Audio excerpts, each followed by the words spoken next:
introduce to y'all the keynote speaker for our little get-together tonight. Now, I'll also tell you all the reasons why we wanted to pick this man. I'm pretty sure we'd be here for a long time. So I'll just try to keep it to the big-ticket qualities. For one, and I'm sure most of my friends will agree with me, that Mr. Corpy is one of the best teachers we've ever had. He genuinely cares about each of his students, and the enthusiasm that he shows for his work shows every single day. Most mornings you can find him helping his students when they don't understand something, but you know, he always has a way to make it make sense. I know, because I was in there most mornings.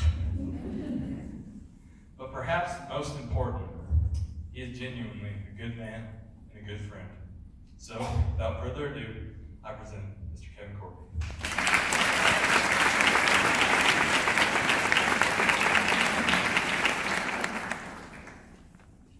Wow, thank you, Chris. All right, so don't be disappointed now at the end of this. It is a great honor to be here, especially on Abraham Lincoln's 210th birthday. I don't know if y'all know that. And on the day that the sun came outside, y'all see that? What a beautiful day. To be introduced by Chris and to be here among these officers and all these new inductees is absolutely fantastic. So congratulations, everybody, into the Landed chapter. You are National Honor Society members starting tonight. Now, the only real advice that Chris gave to me about crafting this speech was to keep it to 150 minutes. Right? And I'm like, 150 minutes?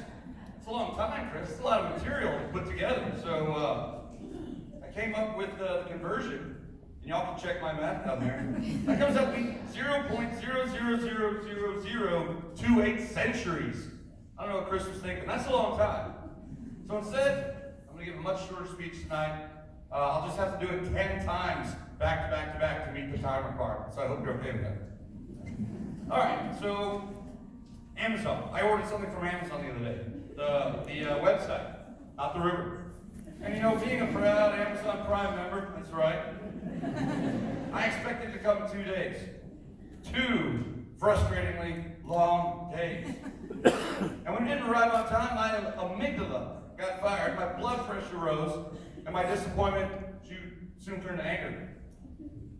Now, for whatever reason, I had to wait an eternity for that thing to arrive the very next day. Only then could I put aside my rage and start focusing on the next delivery, which was scheduled to be delivered the very next day. So we're living in an age of impatience and instant gratification. However, as the future generations become increasingly accustomed to immediate feedback and results, the erosion of our patience and our ability to deter gratification will lead to serious problems for us personally and for society as a whole. So what is exactly instant gratification? Well, I'll tell you.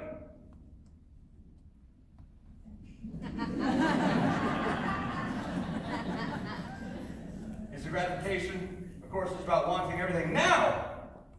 It's the need to experience fulfillment without any sort of delay or wait whatsoever.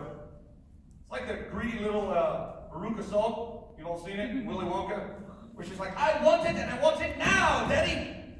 Right as she falls into the garbage can, right? Waiting can be really, really, really hard. Y'all are probably on pins and needles waiting for tonight, right? The big night. But when we don't get what we want, when we want it, the psychological and physiological effects are palpable. We get anxious. Our blood pressure rises. We get angry. Today, the advancement of technology has taken instant gratification to a whole new level. And companies are clamoring to cash in by catering to our copious cravings. There's some alliteration. But who can blame us, right? The DNA of instant gratification is deep. It's deep inside of our blood. Necessity is the mother of invention, right? Some people call it progress. Feeling hot? Turn on the air conditioner instantly. Feeling cold? Recently? Turn on the heater instantly. Feeling hungry? Buy that burger instantly. Feeling lazy? Have it delivered instantly. DoorDash. Feeling bored? Hey, watch that YouTube video or that Hulu series instantly. Feeling impatient? Upgrade to that expensive Hulu. Watch it without commercials instantly. Feeling lonely? Post that Facebook, Instagram, Twitter, Snapchat post. Get your status feedback instantly. Feeling ignorant? Google it instantly, right? Feeling motivated, right? Create success instantly. What? That doesn't quite sound right. Create success instantly.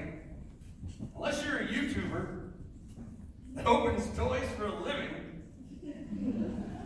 or you're the subject of a George Strait song, you're likely not to be an overnight success, much less instantly. Truly great things take time. Rome wasn't built in a day, right? That's what they say. Now, intellectually, I think we can all agree that success requires time. Yet, we behave very differently in the real life. We expect success to happen immediately because we've been continually conditioned to surrender to instant gratification. Our behavior in between the moments reinforces our need for that quick fix. I've seen people shake in my class towards the end of a long test, right? They can't wait for the test to be over so they can grab their phone, right? That was last year, though. None of y'all. Last year. And like I said earlier, there's huge money to be made catering to our immediate wants and whims.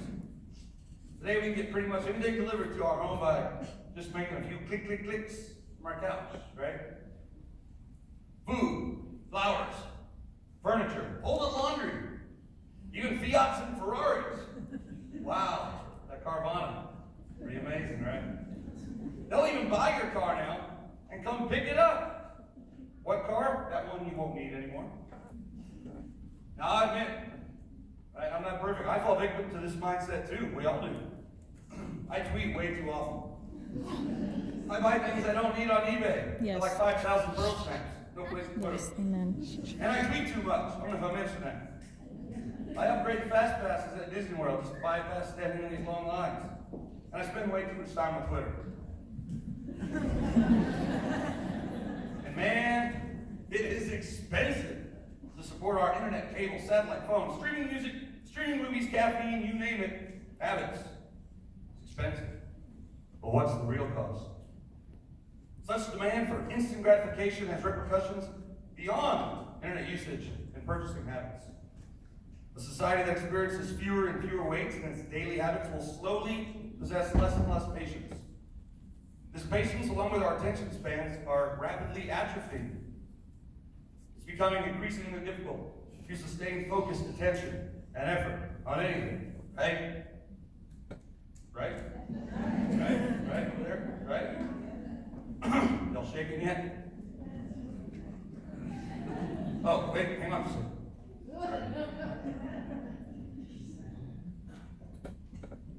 Twitter alert.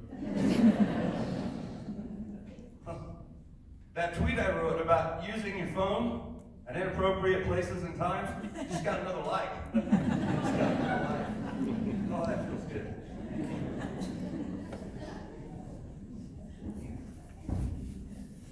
Anyway, it's estimated that 6.4 million American children between the ages of 4 and 17 have ADHD. And new cases have been increasing dramatically in the past few years. I'm talking exponential growth.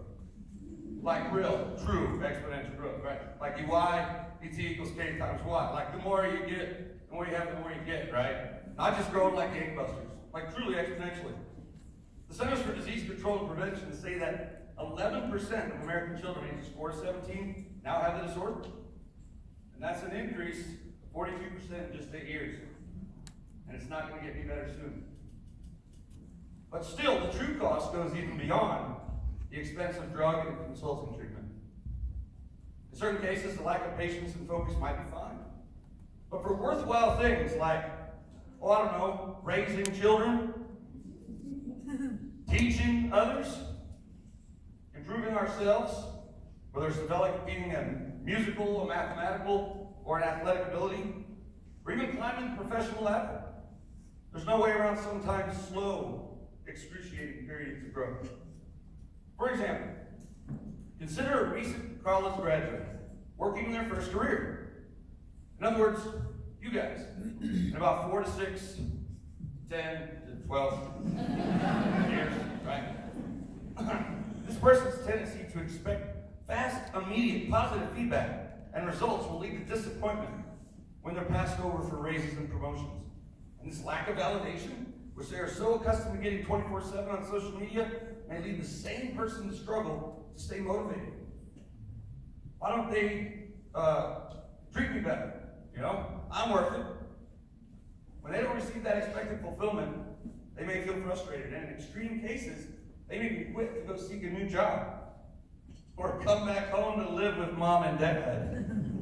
And we don't want that, do we, mom and dad? Of course, the door will always be open, but we don't want that. In most arenas, growth and accomplishments take time. And without a degree of patience and resilience, that pat on the back that so many of us want, that we crave, that we need, don't ever be quick or often enough. I just read the other day. Actually, my wife read it, and she told me about it, so I better come clean. She's here. That was a study. People that are new to the workforce today work at a three. What's she say? I should have been listening. Oh my gosh. Their work productivity is 3 times less than what someone who was raised in the workforce without cell phone technology. It takes them 3 times longer to complete the same task. That's a huge loss of productivity and a huge loss of market value. So what's more, instant gratification, it doesn't translate to lasting satisfaction. Its entire purpose is to substitute the deep pleasure of earned enjoyment with the fleeting pleasure of instant enjoyment. Excuse me.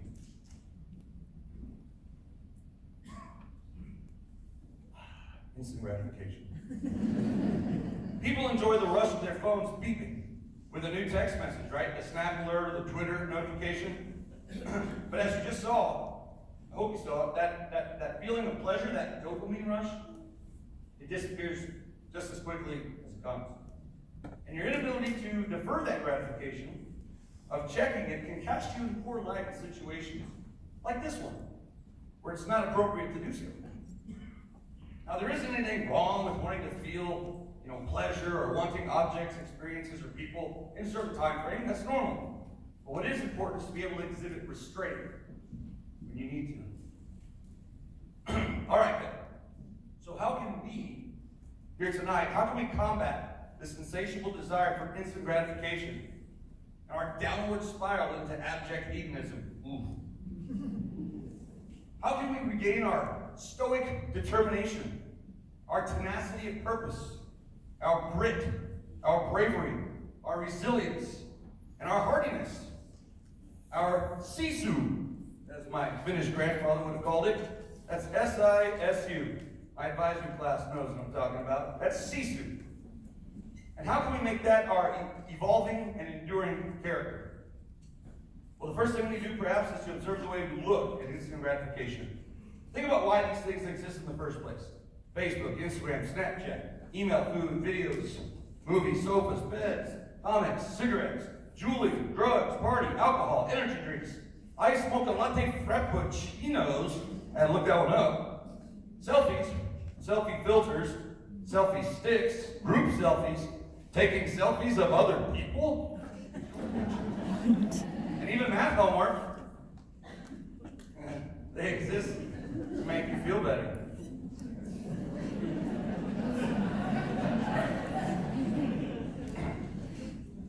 But it's only in the short run. And there's really nothing wrong with wanting to feel or look good. The problem arises when we become addicted to instant gratification. Addicted. Especially when our methods of achieving it are not cheap, productive, healthy, safe, or even legal. P3, right? P3. This addiction, it entraps you in the never-ending pursuit of the next comfortable thing. It gives you myopic tunnel vision and an inability to see the forest for the trees. Like a pinball that just bounces around from one obligation to the next, right? If you're not careful, you can tilt your own life.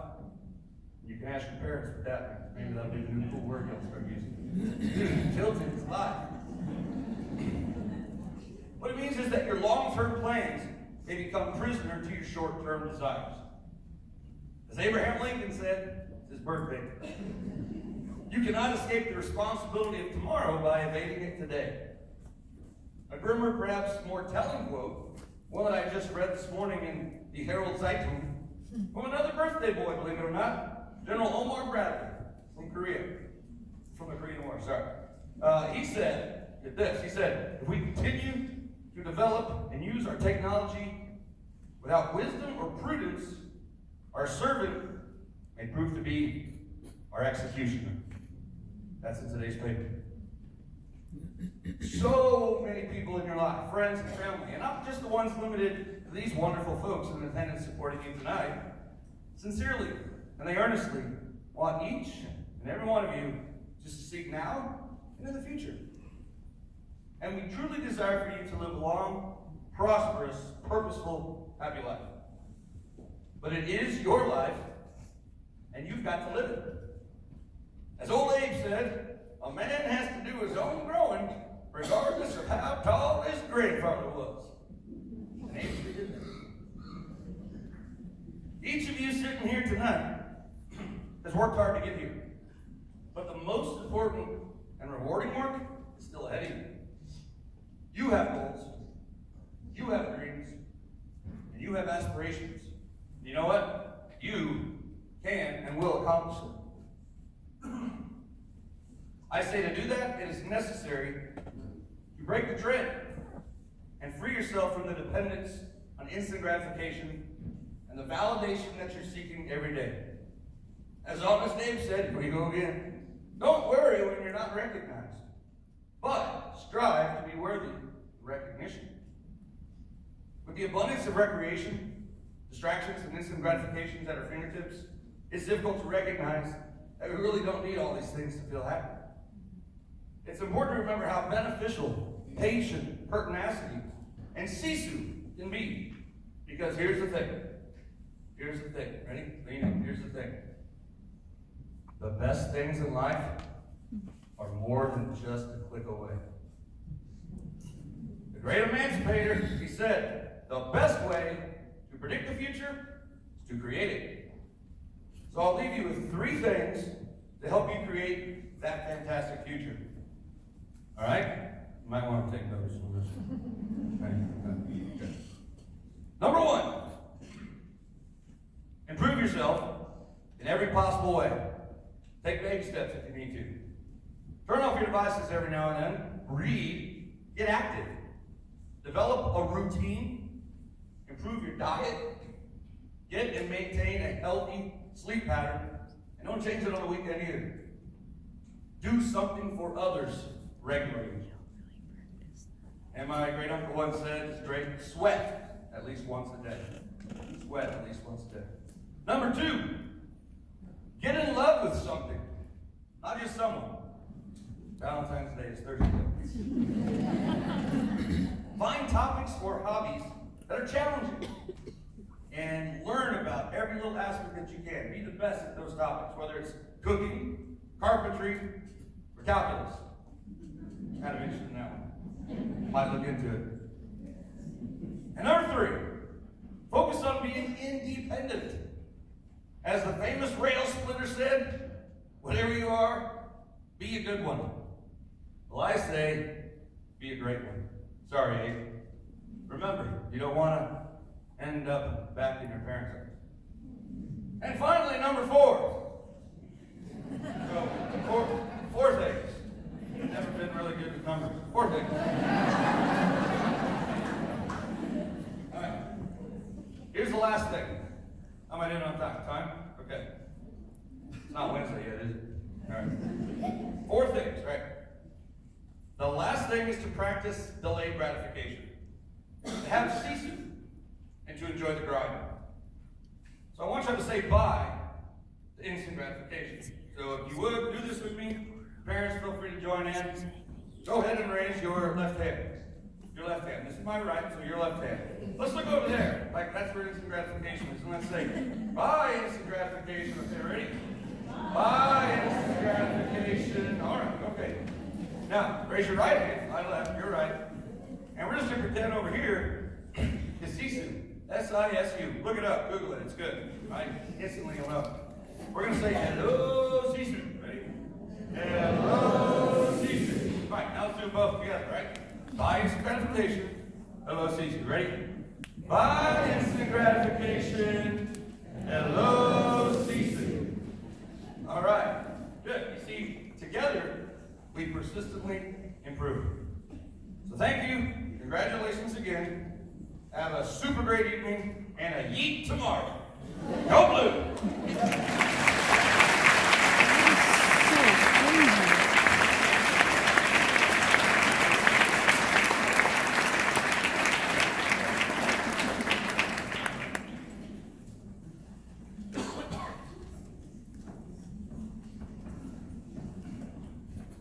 Well, I'm not too sure how to follow that one up now.